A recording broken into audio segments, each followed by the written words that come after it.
প্রিয় শিক্ষার্থী বন্ধুরা, ভালো আছো নিশ্চয়। আমরা কিন্তু পরপর অনেক কয়টা ক্লাস নিয়ে ফেলেছি।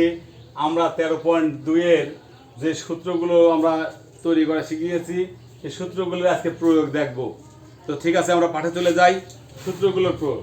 প্রথমে আমরা বলবো গুণোত্তর ধারা যদি হয়ে থাকে, সেই গুণোত্তর ধারার n-তম পদের সূত্র যে ar⁻n-1 হয়, তার আমরা কিছু অঙ্ক দেখব।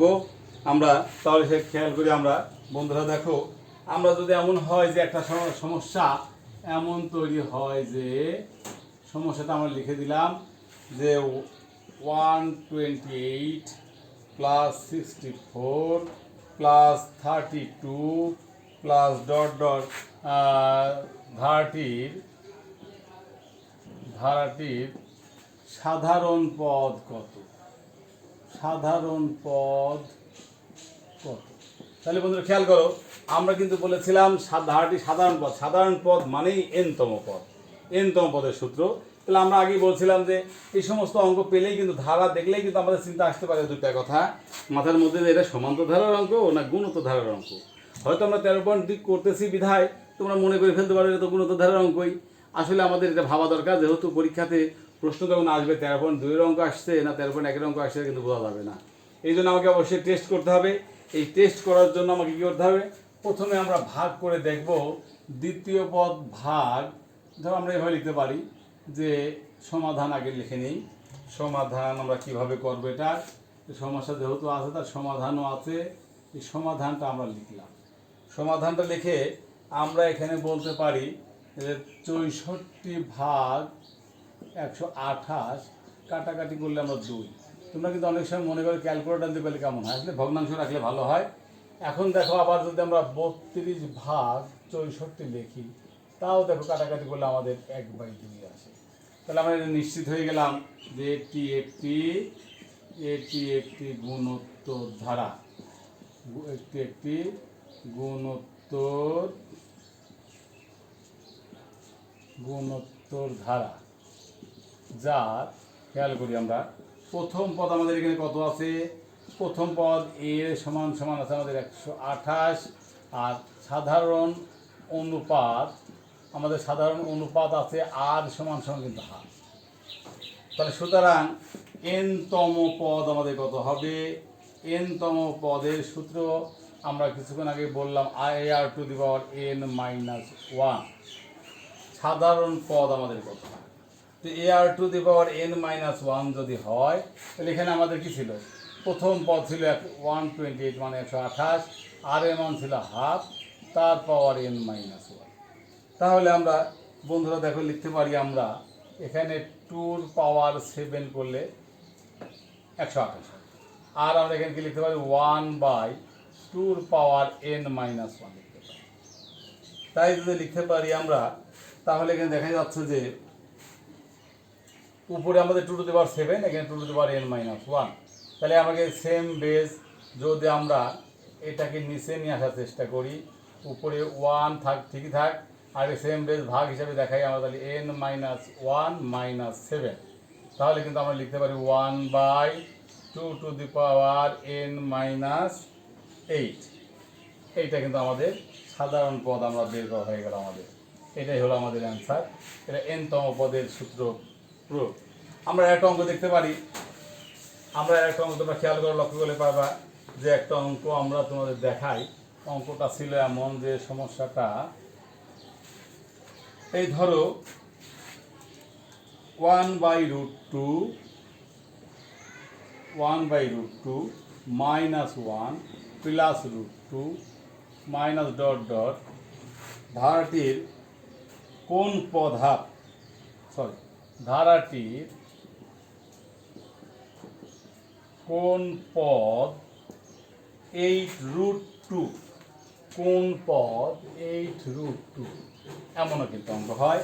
তাহলে এই সমস্ত অঙ্কের সমাধান করতে গেলে আমাদের একটু জায়গা নিয়ে করি আমরা সমাধান।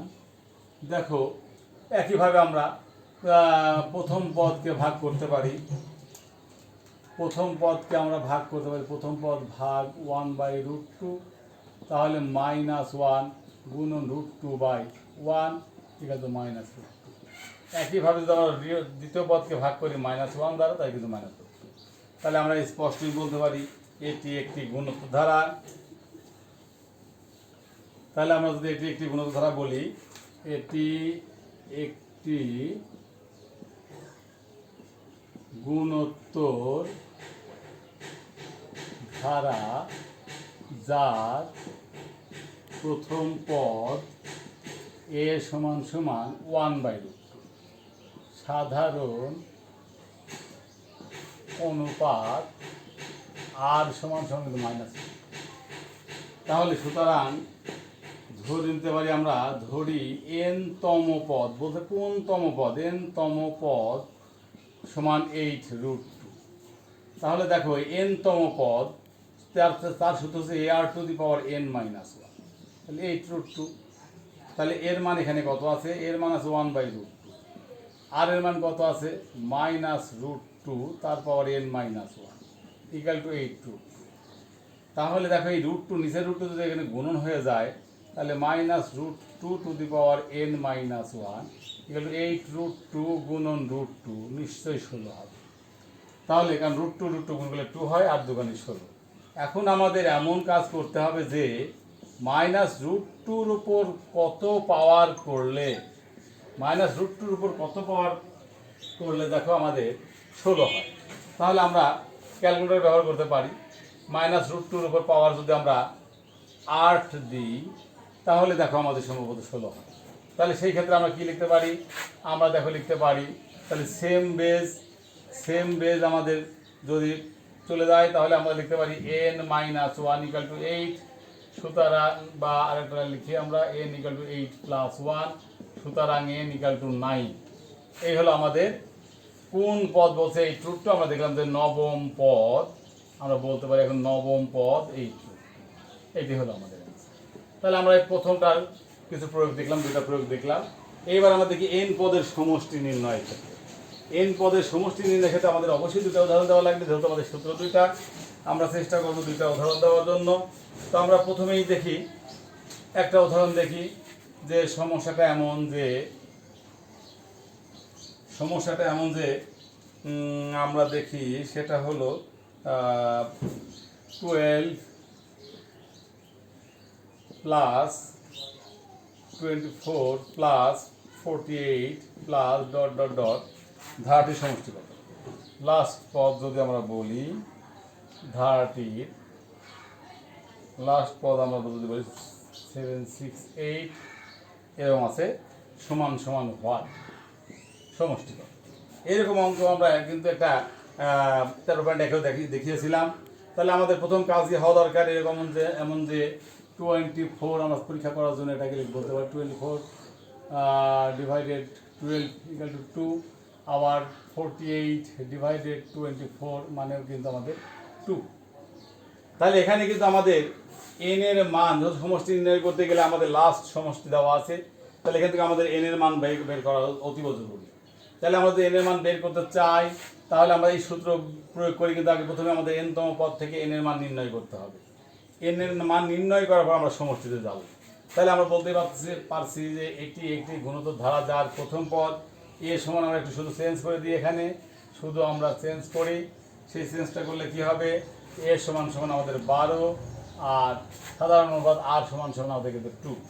তাহলে আমরা এইটুকু বলতে পারি যে ধরি n-তম পদ, আমরা কত বলতে পারি? এখানে লাস্ট পদ যত থাকবে সেটা আমরা লিখবো 768। তাহলে n-তম পদের সূত্র আমাদের ar⁻n-1 ইকুয়াল টু 768। এর মান হচ্ছে আমাদের 12, আর এর মান হচ্ছে আমাদের 2 টু দি পাওয়ার n-1 768, বা 2 to the power n-1 equal to 768 divided by 12, 768 divided by 12। তাহলে আমরা এখানে কিন্তু লিখতে পারি 2 টু দি পাওয়ার n-1 12 দিয়ে ভাগ করলে আমাদের 64। তাহলে আমরা একইভাবে এখানে লিখতে পারি আমরা 2 টু দি পাওয়ার বা 2 to the power n-1 equal to 2 to the power কত হবে আমাদের? 2 টু দি পাওয়ার 6 হলে 64 হয়। সেম বেস বাদ যাবে, n-1 equal two 6, n equal to 6 plus 1 বা লিখলাম, সুতরাং n ইকাল টু আমরা 7 পেলাম। এইবার 7 পদের সমষ্টি, আমাদের যেহেতু সমষ্টি নির্ণয় করতে বলছে, 7 পদের সমষ্টি নির্ণয় করতে গেলে আমাদের কি করতে হবে, সমষ্টি সূত্র।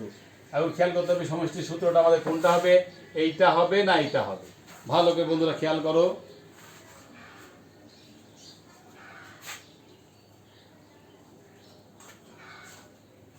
সূত্র আমাদের কোনটা হবে, এইটা হবে না এটা হবে। তাহলে আর এর মান আমাদের কি বের হয়েছে, হয়েছিল আর এর মান বের হয়েছিল আমাদের হাফ নাকি 2 হয়েছিল, সরি 2 বের হয়েছিল। তাহলে 2টা অবশ্যই আর এর মান 1-এর চাইতে বড়, সেটা 2-র মানটা 1-এর চাইতে বড়।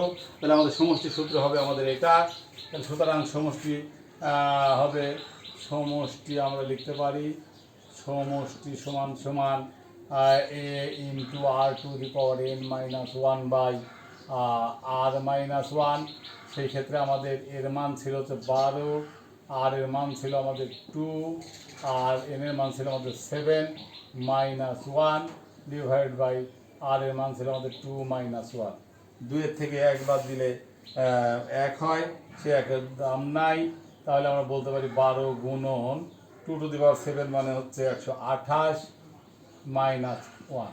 তাহলে কত হলো 12 গুণন 127, 12-র সাথে 127 গুণ করলে 1524, 1524। এইটা হলো বন্ধুরা আমাদের অ্যান্সার। তাহলে আমরা এখানে দেখলাম সমষ্টি সূত্র আমরা বের করতে পারি কিভাবে। আর একটা উদাহরণ আমরা দেখি এই সূত্র দিয়ে কিভাবে আমরা অঙ্ক করতে পারি। তো ঠিক আছে, আমরা এবার দেখি আর একটা সমস্যা দেখি, আমরা সেই সমস্যাটা আমরা সলভ করার চেষ্টা করব।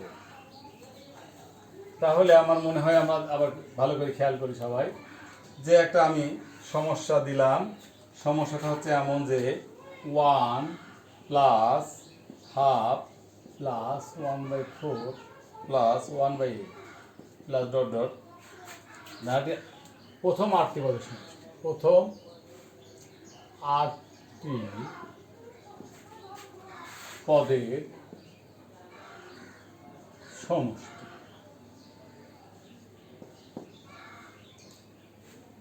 কত। তাহলে এটা যদি হয়ে থাকে তাহলে এটা আমরা সমাধান করবো কীভাবে। দেখো এটা আমরা সমাধান কীভাবে আমরা দেখি। দ্বিতীয় পদ ভাগ প্রথম পদ, তাহলে হাফ ভাগ 1 ইকাল টু হাফ। আবার 1/4 ভাগ আমরা এই চিহ্ন দিয়েও কিন্তু দিতে পারি সহজভাবে করার জন্য। 1/4 গুণন 2/1 ইকাল টু 2 2 4 কিন্তু হাফ। তাহলে আমরা বলতে পারি এটি একটি গুণোত্তর ধারা, এটি একটি গুণোত্তর ধারা যার প্রথম পদ, যা খেয়াল করে দেখো এর সমান কিন্তু আমাদের 1, সাধারণ অনুপাত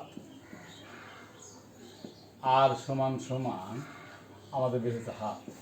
আর কি বলেছে, পদ সংখ্যা n সমান সমান, পদ সংখ্যা n সমান সমান আর। সুতরাং সমষ্টি আমরা বলতে পারি, সমষ্টি যেহেতু নির্ণয় করতে বলছে 8 পদের সমষ্টি।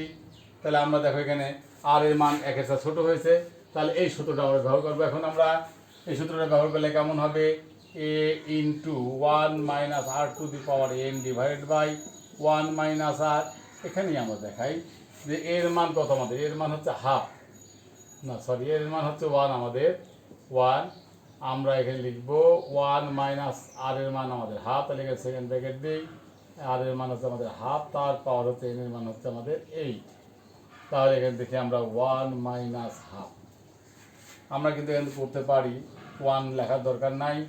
1 মাইনাস 1/2 টু দি পাওয়ার 8 মানে কত, 2 টু দি পাওয়ার 8 মানে কিন্তু 256 আমরা লিখলাম। আর এখানে একের থেকে হাফ বাদ দিলে আমরা হাফ এভাবে লিখতে পারি। তাহলে এখন দেখো এখানে আমরা লসাগু করলে কত হবে আমাদের 256, তাহলে 256 মাইনাস 1 আর এখানে আমাদের হাফ।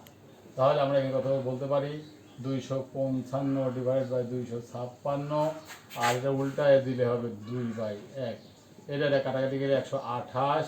তাহলে আমাদের কিন্তু পেয়ে গেলাম 255/128। এটাকে আমি যদি সমস্ত হিসাবে লিখতে চাই তাহলে কিন্তু সমস্ত হিসাবে লেখা যাবে 1 সমস্ত 127/128, 127/128 আমরা লিখতে পারবো। তাহলে বন্ধুরা আমরা দেখতে পেলাম এটার সূত্রেরও আমরা একটা প্রয়োগ দেখলাম। তাহলে আমরা বেশ এই সূত্রের সাহায্যে দুটো চারটা আমরা অঙ্ক করিয়েছি তোমাদেরকে।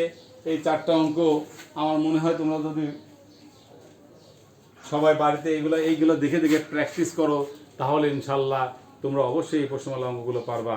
তো এটাই আমাদের শেষ ক্লাস, আমাদের 13.2 এর সমান্তর ধারা এবং গুণোত্তর ধারা অর্থাৎ সসীম ধারার শেষ ক্লাস আমরা করলাম।